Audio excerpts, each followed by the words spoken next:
This is the repair of a combination brake with extended legs using the Ultra Bond Crackmaster Classic. First we're filling our tool up, and the Ultra Bond tool fills easily when you need to refill just by sticking the tip of the bottle into the O-ring and squeeze it. Then bring the resin up to the O-ring so there's no air in it. Okay, now we're going to mount it. Press the 1 cup down, 2 cup down, leveling bolt, and you can see those legs popping out there. That's a good thing. What that does is the Ultra Bond Classic tool flexes open the brake. That's why you see those cracks pop out there. And now they're being flexed open so that they will fill. Now we pull the vacuum, and now it is under pressure. And the resin is starting to flow into the bullseye and into the legs. You can see the leg going there. That leg is filled, that leg is filled. Almost filled, and the legs are over on this side. There's one almost filled, there's one starting to fill there.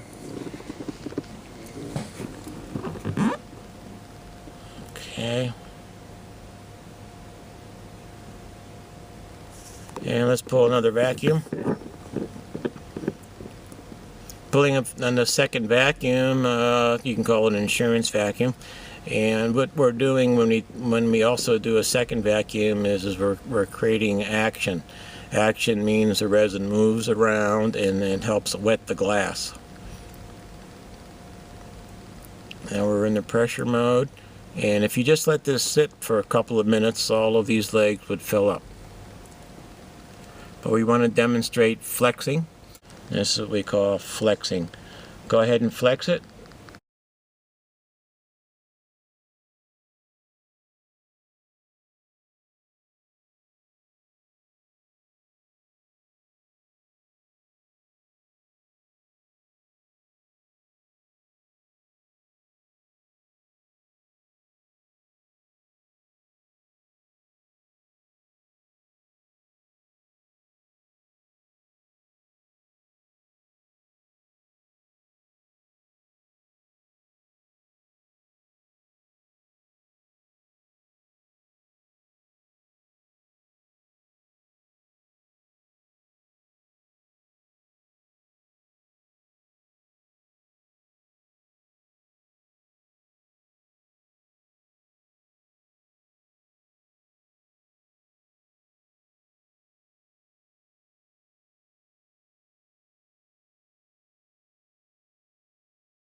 Okay, most of these legs are starting to fill more. There's another leg on the top there, right there.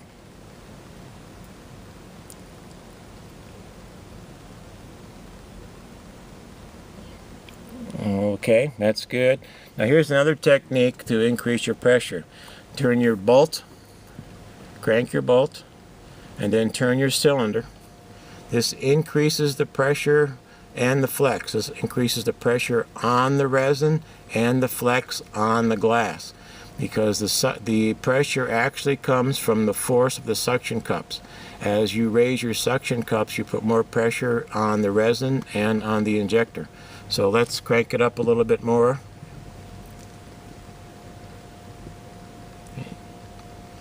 And this is one thing about being a professional windshield repair person is your tools has to have control in the pressure mode, because a cold piece of glass can take a lot more pressure than a hot one. And your tool, you have to adjust it. That's your job as a technician.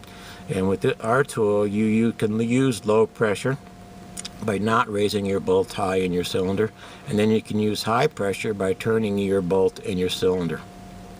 And as you can see, that has sped up the resin flowing into the crack tips. Let's increase the pressure some more with the bolt and the cylinder.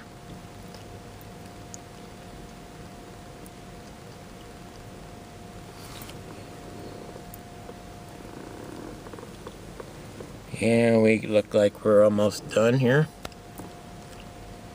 Let's get a better view here.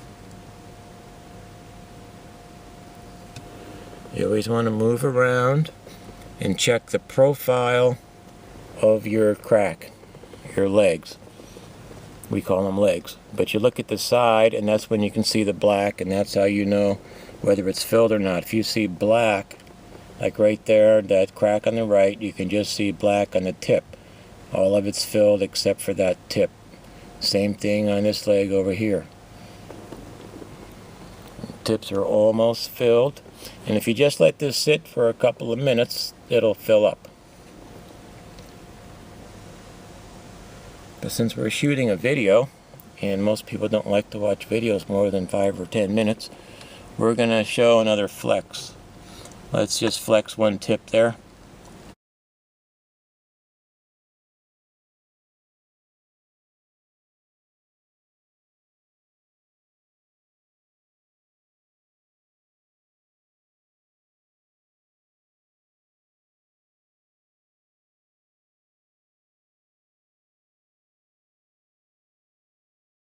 Okay, that one looks good.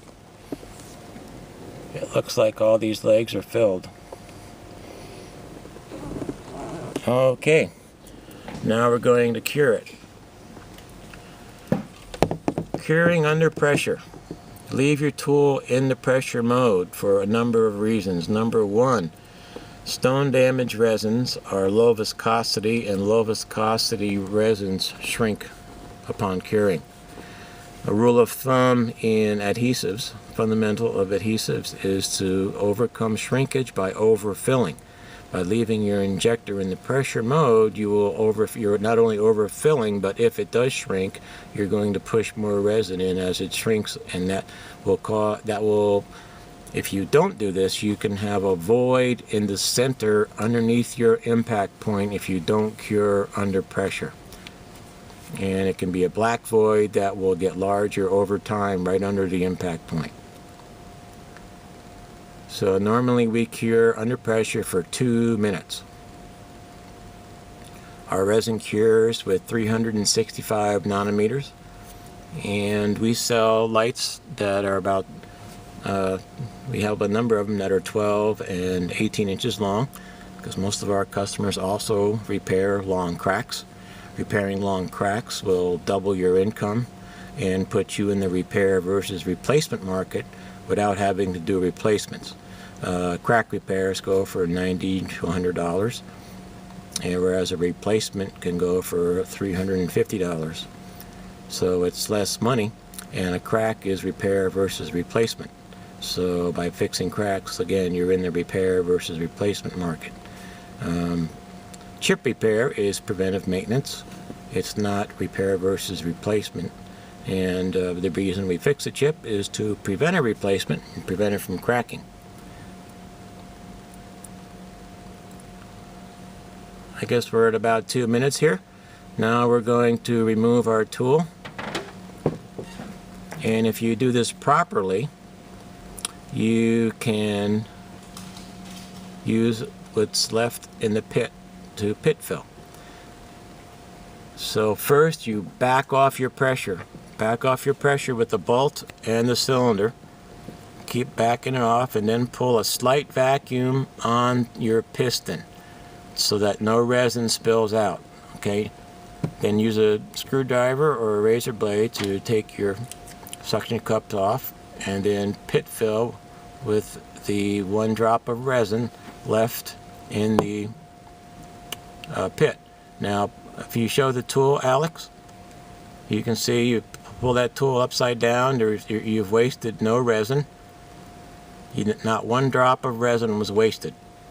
The Ultrabond Classic Crack Master uses about at least 50% less resin than most of the tools on the market, because you don't have to fill it every time. You fill it up and it's semi-automatic. You do one repair after another. What we do is, after we are done with the repair, we put a cap on it. And we're going to get the cap.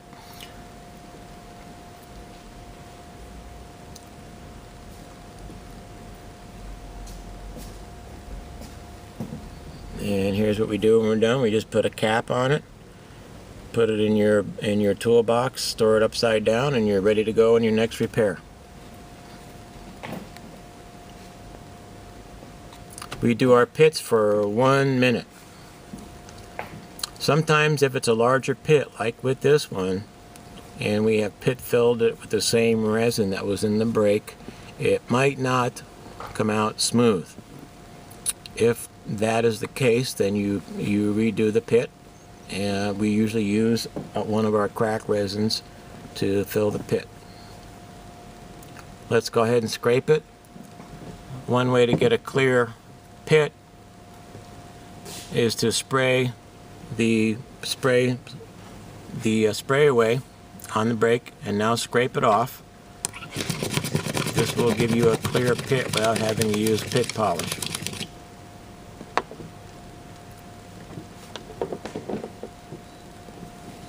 And there is your completed combination brake with extended legs. Again, that is one of the most severe brakes you'll come across with a chip repair. And you see I had a pretty good sized chip. And for more information on Ultrabond, go to our website, www.ultrabond.com. You can see our online store. We sell chip kits, crack kits, and headlight restoration. We are a leader in the windshield repair industry, and we own many patents on tools, chemicals, and processes. Thank you very much.